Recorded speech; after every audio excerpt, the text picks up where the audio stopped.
எத்தனையோ எதிர்ப்புகள் பல தரப்பிலிருந்து வந்தபோதும், அதிகாரிகளே ஆட்சேபம் தெரிவித்த போதும், எம்ஜிஆர் அவர்கள் கைவிடாத திட்டம்தான் சத்துணவு திட்டம்.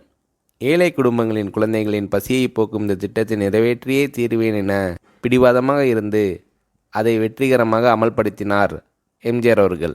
அதிகாரிகளே தமிழகம் முழுவதும் இந்த திட்டத்தை அமல்படுத்துவது இயலாத காரியம். அரசிடம் போதிய நிதி இல்லை என்று கூறினார்கள். ஆனால் எம்ஜிஆர் அவர்கள் இந்த திட்டத்தை எப்படி நிறைவேற்றுவது என்பதை மட்டும் அதிகாரிகள் சொல்லுங்கள், நிதியை நான் பார்த்து கொள்கிறேன் என்று கூறியதுடன், நானும் என் மனைவி ஜானகியும் ஊர் ஊராக சென்று மக்களிடம் கையேந்தி நிதி வசூலித்தாவது இந்த திட்டத்தை நிறைவேற்றியே தீர்வேன் என்று உறுதிபட தெரிவித்தார் எம்ஜிஆர் அவர்கள். பச்சிளம் பாலகனாக இருந்தபோது பசியின் கொடுமையை உணர்ந்தவர் எம்ஜிஆர் அவர்கள். அதனால்தான் சத்துணவு திட்டத்தை நிறைவேற்றுவதில் மிக உறுதியாக இருந்து வெற்றி பெற்றார் எம்ஜிஆர் அவர்கள். திருச்சி மாவட்டம் பாப்பாக்குறிச்சி கிராமத்தில் சத்துணவு திட்டத்தை தொடங்கி வைத்த எம்ஜிஆர் அவர்கள் அங்குள்ள குழந்தைகளுக்கு உணவு பரிமாறிவிட்டு அவர்களுடன் அமர்ந்து சாப்பிட்டார். சத்துணவு திட்டத்தை நிர்வகிக்க முதலமைச்சர் எம்ஜிஆர் தலைமையில் ஒரு உயர்மட்ட குழு அமைக்கப்பட்டது. இக்குழுவில் அப்போதைய நிதியமைச்சர் நெடுஞ்செழியன், கல்வி அமைச்சர் அரங்கநாயகம், சமூக நலத்துறை அமைச்சர் கோமதி சீனிவாசன், எம்எல்சிகள் ஜி சாமிநாதன், தாரா செழியன், அன்றைய சென்னை நகர ஷெரீப் பா சிவந்தி ஆதித்தன், சமூக ஆர்வலர்கள் டாக்டர் ராஜம்மாள் தேவதாஸ், டாக்டர் அறம் ஆகியோர் உறுப்பினர்களாக நியமிக்கப்பட்டனர். இவர்களை தவிர தலைமை செயலாளர் மற்றும் பல்வேறு துறை செயலாளர்களும் இயக்குநர்களாக இடம்பெற்றனர். 1982 ஜூன் மாதம் அதிமுகவில் இணைந்த ஜெயலலிதாவும் சத்துணவு உயர்மட்ட குழு உறுப்பினராக பின்னர் நியமிக்கப்பட்டார்.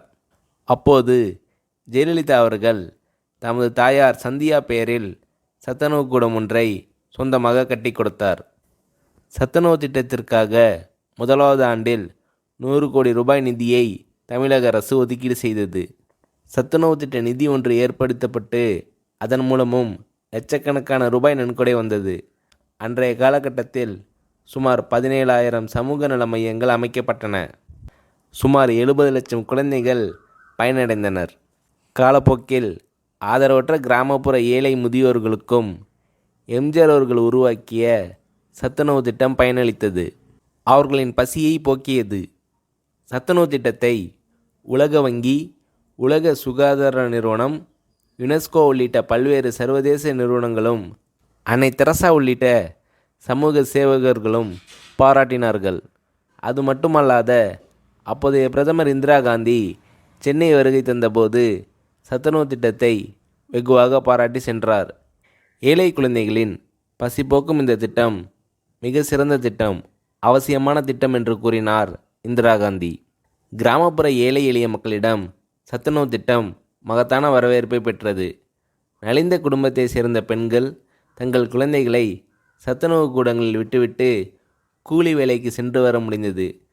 குழந்தைகளின் பசியை போக்குவதோடு தங்கள் குழந்தைகள் பாதுகாப்புடன் ஓரளவு படிப்பையும் கற்றுக்கொள்ளும் சூழலை ஏற்படுத்திய எம்ஜிஆர் அவர்களை மக்கள் தெய்வமாக போற்றி புகழ்ந்தனர். அந்த காலகட்டங்களில் கிராம பகுதிகளில் உள்ள வறுமை கோட்டிற்கு கீழ் வாழும் குடும்பங்களில் குழந்தைகளுக்கு அரிசி சோறு வாங்க அண்டை வீட்டுக்கு கிண்ணத்துடன் அலைய வேண்டிய நிலை. எம்ஜிஆர் அவர்கள் ஏற்படுத்திய சத்துணவு திட்டம் வந்தவுடன் அந்த நிலை அறவே நின்று போனது. அது மட்டுமல்ல, ஊட்டச்சத்து குறைபாடுடைய சவலை குழந்தைகளின் எண்ணிக்கையும் வெகுவாக குறைந்தது. சரித்திர சாதனை படைத்து வரும் எம்ஜிஆர் அவர்கள் உருவாக்கிய சத்துணவு திட்டம் இன்று புரட்சித் தலைவர் எம்ஜிஆர் சத்துணவு திட்டம் என்ற பெயரில் முட்டைகள், கலவை சாதம், பயிர் வகைகள் என பரிமாண வளர்ச்சி அடைந்து சீரும் சிறப்புமாக செயல்பட்டு வருகிறது.